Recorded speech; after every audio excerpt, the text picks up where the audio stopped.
નમસ્કાર વિદ્યાર્થી મિત્રો, સ્વાગત છે તમારું આજના નવા વિડીયોમાં. આજના વિડીયોમાં આપણે ગુજરાતના અભયારણ્યો તેમજ પર્યાવરણને લગતા 10 મહત્વના એમસીક્યુ લઈને આ વિડીયોમાં આવ્યા છીએ.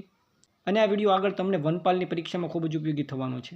માટે વિડીયોને અંત સુધી જરૂર જોજો.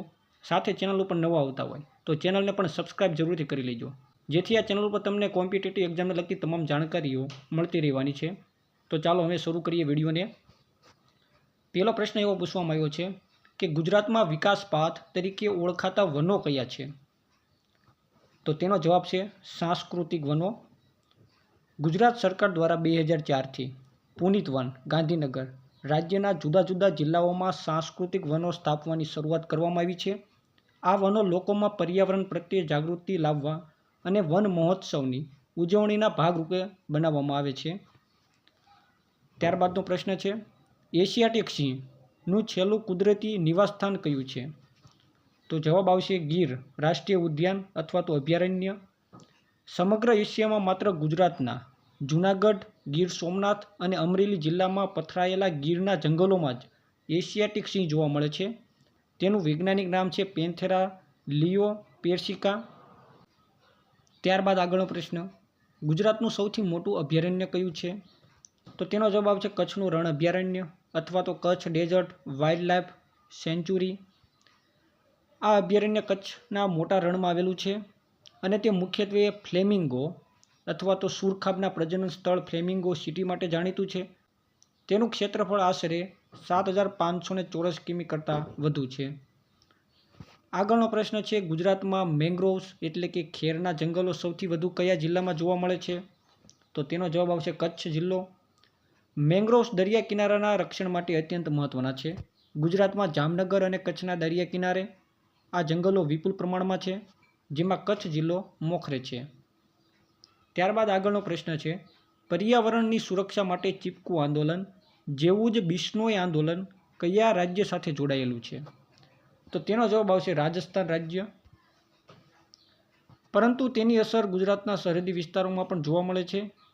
અમૃતા દેવી બિશ્નોઈના નેતૃત્વમાં ખેજરીના વૃક્ષો બચાવવા માટે આ આંદોલન થયું હતું. ખાસ યાદ રાખજો.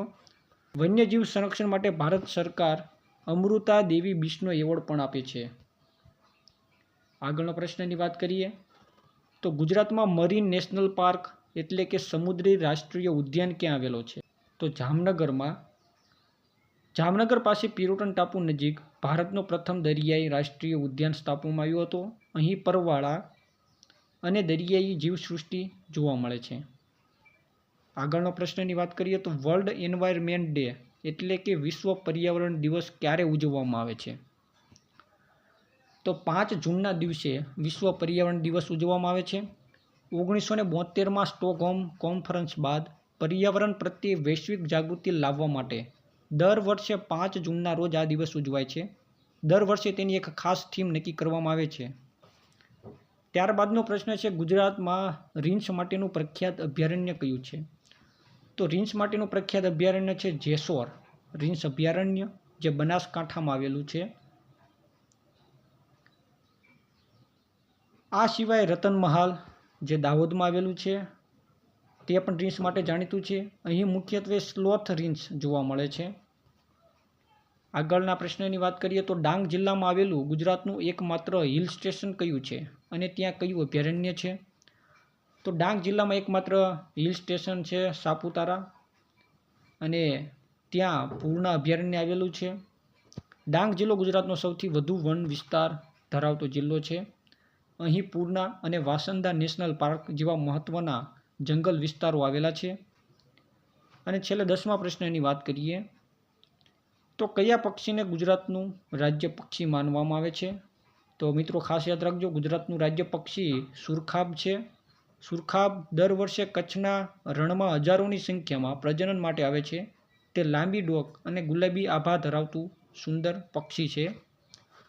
તો વિદ્યાર્થી મિત્રો, આ હતા આગળ કોમ્પિટિટિવ એક્ઝામ માટેના મહત્ત્વના 10 એમસીક્યુ, જે ખાસ કરીને ગુજરાતના વનો અભયારણ્યોને લગતા છે. એટલે આ તમને ફોરેસ્ટની એક્ઝામ માટે ખૂબ જ ઉપયોગી થવાના છે. આ વિડીયો ગમ્યો હોય તો વિડીયોને લાઇક કરી દેજો, સાથે તમારા મિત્રોને પણ શેર જરૂરથી કરી દેજો.